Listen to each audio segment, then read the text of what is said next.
Fomos para o Japão com aquela pequena diferença.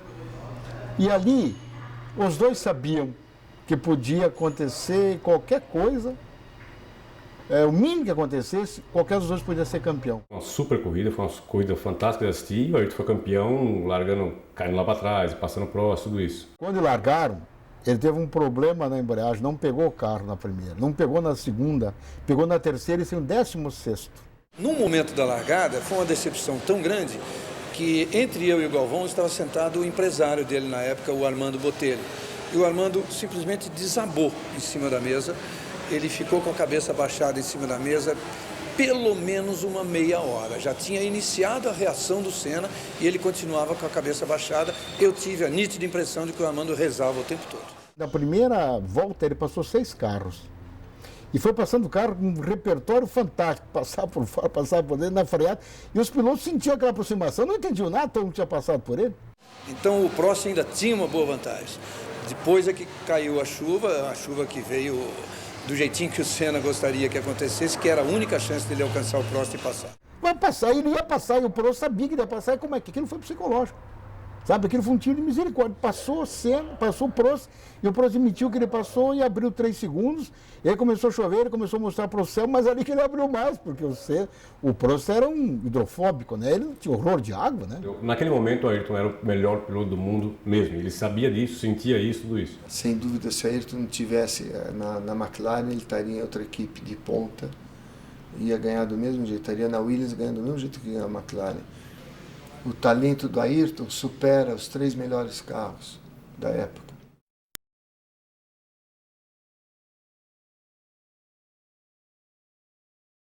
Era realmente uma geração perfeita. Uma geração em que tinha o piloto super agressivo, mas que nem sempre conseguia o resultado, exatamente por ser tão agressivo, tipo Nigel Mansell, que era apelidado de o Leão. Tinha o piloto excessivamente técnico, aquele que podia não ser tão veloz, mas que bobeasse com ele estava lá para beliscar, porque era o grande professor, o Alain Prost. Tinha o Piquet, que ainda no finalzinho dele, no auge, o Piquet, um cara super competidor, que tinha o Piquet tinha o domínio da corrida de começo, meio e fim, que isso é muito importante. Às vezes o piloto é muito bom no começo da corrida ou no fim, mas não tem o meio. E tinha o Senna, que mais ou menos reunia tudo isso. Você tinha quatro pessoas sendo campeão do mundo. Então a fotografia que tem o Senna, o Prost, o Mansell e o Piquet. Depois vinha Gerhard Berger, que era um excelente piloto. Depois vinha o Ricardo Patrese, que bem ou mal ganhava a corrida. Depois vinha Butsan, que ganhava a corrida. Por exemplo, eu acho que o Ayrton era assim, de uma habilidade natural excepcional, um controle de carro excepcional. O Nelson era um piloto assim muito técnico, acertava muito bem o carro e também muito rápido. Vai ver, não tão espetacular quanto o Ayrton, mas muito eficiente. E o Piquet respeitava o Senna. Ele disse que ouviu o silêncio de Imola quando aconteceu aquilo com o... E diz também que foi uma pena, ele queria ver o Senna e o Schumacher junto.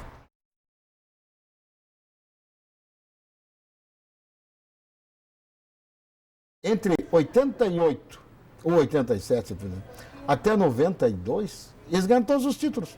Quer dizer, quem era tríplice teria sido Zex. Aconteceu o que aconteceu com o Michael Schumacher hoje.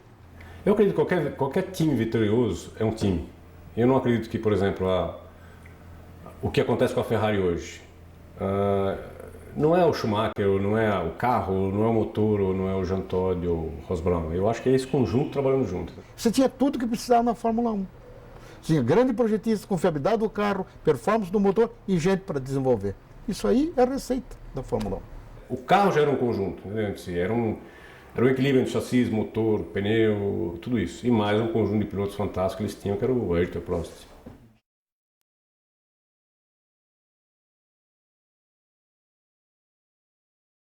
Ele chegou lá, ele já não era mais um novato na Fórmula 1. Ele já tinha passado pela Toleman, já teve alguns anos de Lotus, já tinha vencido corrida, feito inúmeras poles, tudo isso. Mas ele apostava nele.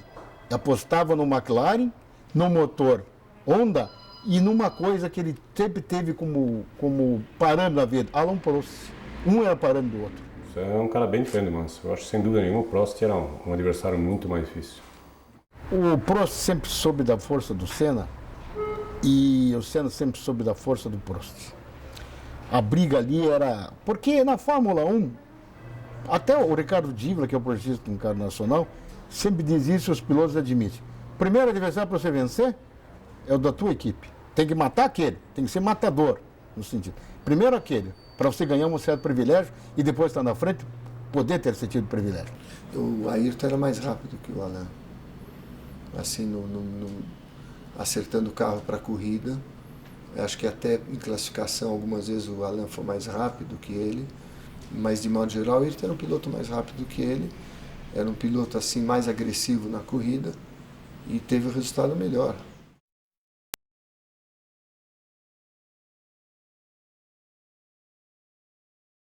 Em Mônaco é impossível passar.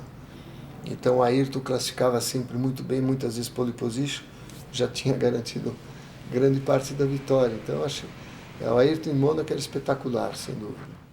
E o Roy Monte Carlo, quando ele estava 59 segundos na frente do Prost, e bateu. Ali em diante ele temperou.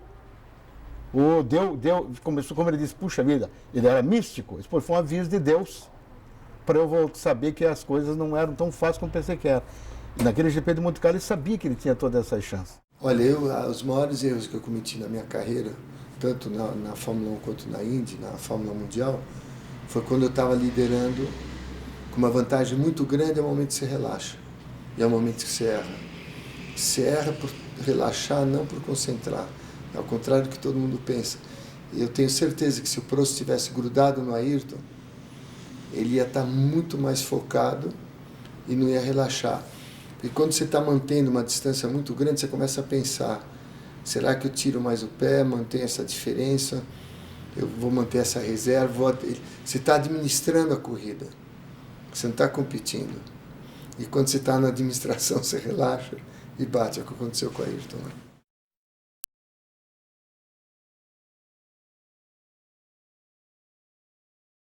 Nigel Mansell, na época que o Ayrton pegou uma época boa do Nigel, o Nigel já era assim, um piloto assim, espetacular e que andava sempre acima do limite. O Mansell teve uma época muito boa, que ele estava com uma Williams, que era um carro praticamente imbatível, e ganhou inúmeras corridas e foi campeão. Então, quando chegou nesse grande prêmio, ele sabia que o Mansell, o Leão, é fantástico, é um piloto show, é maravilhoso, mas sob pressão não virava gatinho. Então, o que eles fizeram?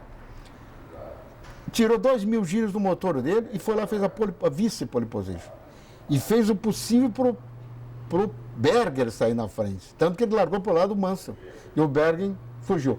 E o Berger fugindo, a McLaren estava melhor. E aí o Senna ficou em segundo segurando o Leão, literalmente segurando o Leão. Aí o Mansell viu pressionado a passar. E aí o piloto que não tem aquele controle, aquele feeling, tentou passar onde? No lugar certo? Era, no final da reta, mas só que tinha que entrar antes do final da reta. Ele entrou exatamente em cima do Senna e fazia a curva. O Senna fez isso na curva. O que aconteceu? Tirou o carro da frente do Mansell, ele saiu do vácuo, o carro saiu perdeu a aderência e sumiu na poeira. Acabou, na 9ª volta. Mas, a 2 voltas do final, o Ron Dennis mandou ele dar a vitória para o Berger. E ele não escutou, mas fez que não escutou. Porque o próprio Ron Dennis que não sabia se dar porque o retorno era ruim. Aí ele repetiu e ele tirou o pé e deixou. Mas que foi uma das coisas mais difíceis que o Berger merecia. Era um grande companheiro, um bom parceiro, mas tirar o pé na vitória do tricampeonato, você fechar com vitória, abrir aquilo, doeu. E ele confessava isso.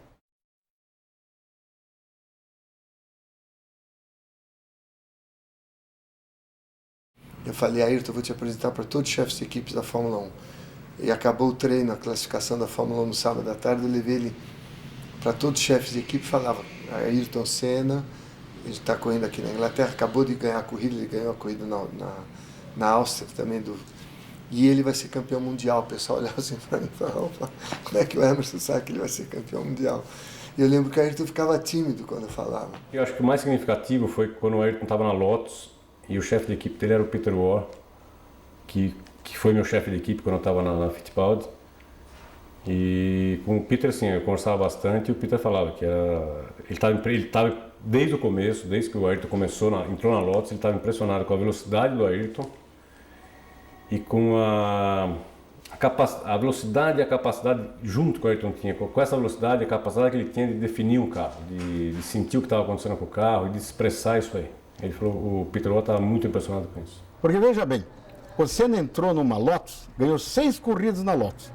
Primeiro tinha o motor beberrão, que ele fazia 16 por position, quebrando 13 corridas. As outras 3 ele ganhou. Ele ganhou 6 na Lotus. Ele saiu da Lotus, com o Gerard Bucarrujo da Lotus já Honda, ninguém mais fez pole position, ninguém mais marcou nada, além de chegar do quarto, quinto, não foi mais ao pódio. E o Senna realmente, ele escolheu o carro, ele mudava de equipe sempre que achava necessário, porque ele não se dava o direito de perder. Nunca gostou de perder nenhum para o ímpar. Ele queria ganhar sempre.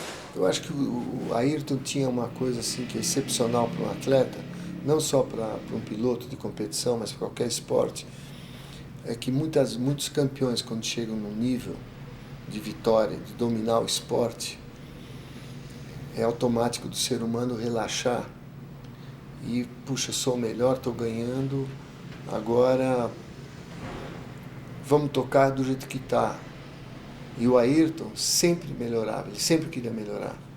Cada centímetro da pista que ele andava, ele dava uma volta, eu sentia isso conversando, e cada vez que eu conhecia mais o Ayrton, eu percebia isso. Ele nunca estava contente com ele mesmo. E não estando contente com você mesmo, em performance, você sempre tem que melhorar. Então, o seu desafio é você mesmo. E isso fazia o Ayrton o tempo todo melhorar. Pelo talento dele, pelas coisas do jeito que aconteceram, nunca foi nada forçado com o Ayrton, entendeu? Ele se tornou o ídolo que ele foi, o herói que ele foi, mas foi um negócio, acho que natural, que veio junto com o sucesso dele, com as vitórias dele. Porque ele não era um cara querido dos pilotos, ele era invejado, ele era temido, ele era pichado. Ele brigou com o Mansell invadiu para dar soco nele no GP da Bélgica, né? Ele com a Lotus. Depois ele foi dar soco no Irvine.